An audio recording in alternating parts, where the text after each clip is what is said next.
Kok cerita dong kok sedikit kok. Apa? Kan apa namanya?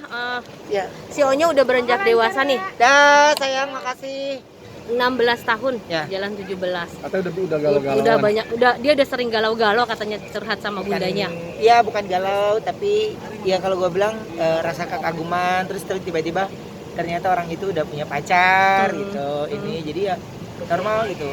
Sebenarnya kalau dari Wendanya merasa lebih siap, saya yang nggak siap karena aduh, saya nggak siap anaknya sakit hati, saya nggak siap dianya baper, saya nggak siap itu gitu. Cuman dari kitanya sebagai orang tua harus banyak belajar. Tapi dia udah apa namanya suka sama satu orang perempuan di sekolahnya atau di mana gitu? Adalah di salah satu ada. Berarti curhatnya lebih ke bunda ya daripada Koko. Dia tahu karena ayahnya itu maunya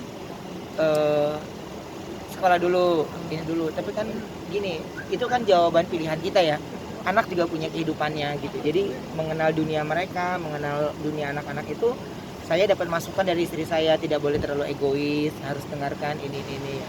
Jadi harus saya yang bernegosiasi dengan diri saya sendiri supaya bisa menjadi teman yang baik juga buat Onyo, teman cerita juga dia buat Onyo. Jadi kalau bundanya lagi ngecengin di depan saya, ada saya lagi makan, dia selalu melototin.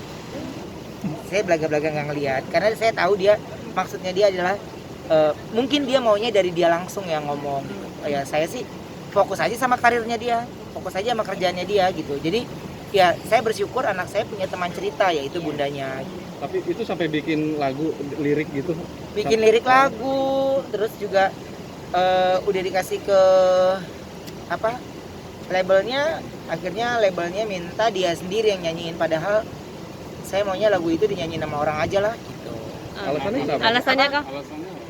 Yang enggak jadi nanti menggambarkan visualnya gitu, sulit sayanya secara konsepnya gitu, nggak apa-apa. Kok tapi Kan seneng gak sih mau kok? bayar bagaimanapun namanya pencipta lagu kan lagunya lagu dia gitu. Itu lagu ketegalauan dia. Apa?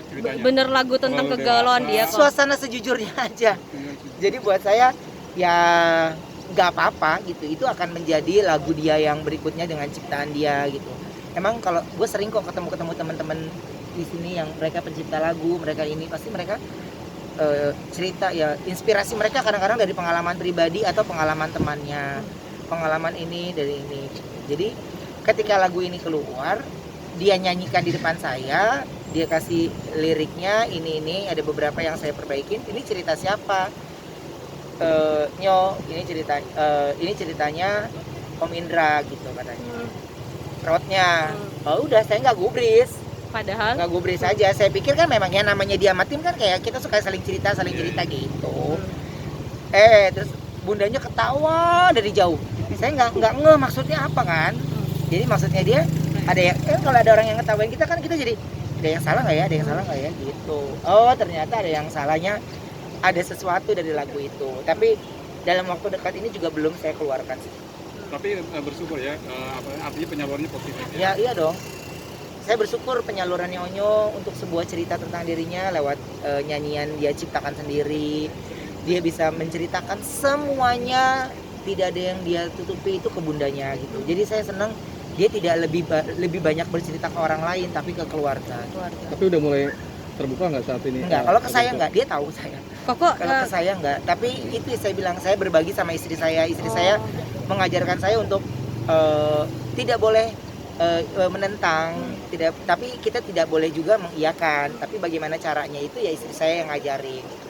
Karena ekspektasi saya adalah gini dulu, tapi tiba-tiba ada satu proposal baru yang saya bisa menyelesaikan atau tidak. Jadi ntar dulu saya ada program-program yang lain soalnya untuk Onyo. Ya. Kok dikit kok soal Cici kok nangis katanya mau ditinggal keluar kota itu. Ini hari ini kan pergi nih Koko Iya, nih. jadi, Kayaknya berat nih, ha. Kan kemarin itu kalau aku pergi kerja pagi nggak bilang itu dia suka pas saya pulangnya itu lebih marah, ngambeknya tuh bisa 2 hari. Nah akhirnya saya juga ngomong biasa, Ci, Ai malam ini mau tidur, Ai mau tidurnya sama you peluknya erat banget ya Ci gitu. Jadi maksudnya saya maunya dia di posisinya di saya sini gitu.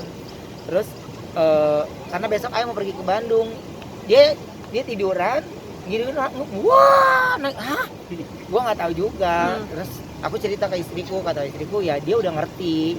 Jadi kalau setiap saya pulang telat, Jadi kalau di rumah juga udah kayak kakaknya. Kalau saya bilang pulang jam 7 jadi harus sampai jam 7. Kalau enggak pasti mereka akan tanya dan mereka tahu. Tapi Emang berapa- biasanya kayak gitu kok? Enggak. Kalau Cici yang baru ini. Kalau Cici baru ini. Berapa lama emang kamu pergi sampai nangis? Enggak, kayak- minggu pulang. Minggu pulang. Ya. Untuk menjelaskannya ke cicinya sendiri. Menjelaskan ke cicinya ya, Ayo mesti kerja Ci. Nanti kalau you mau beli mainan gimana? Ayo bingung. Nanti kalau you minta, kan kadang-kadang dia ada yang dia tonton. Ayo mau yang itu dong ayah gitu. Jadi aku punya alasan untuk saya cari uang buat ini. Belum bisa menggunakan kata-kata yang lain, tapi kalau Onyo bisa jauh lebih mengerti. Cara nggak berhentinya gimana? Kan nangisnya sampai segegukan Ada gitu. senjatanya Onyo lah. Oh, oke. Ada Onyo, ada Tania, udah. Diem sendiri, kecap sendiri dia. Tapi 2 hari ini akan sepi nih ya. Iya akan sepi. Onyo juga itu. Onyo ikut gitu ya. Pasti video call kan kita nggak berhenti. Ya. Oke. Makasih. Makasih, Ko. Sukses, Ko.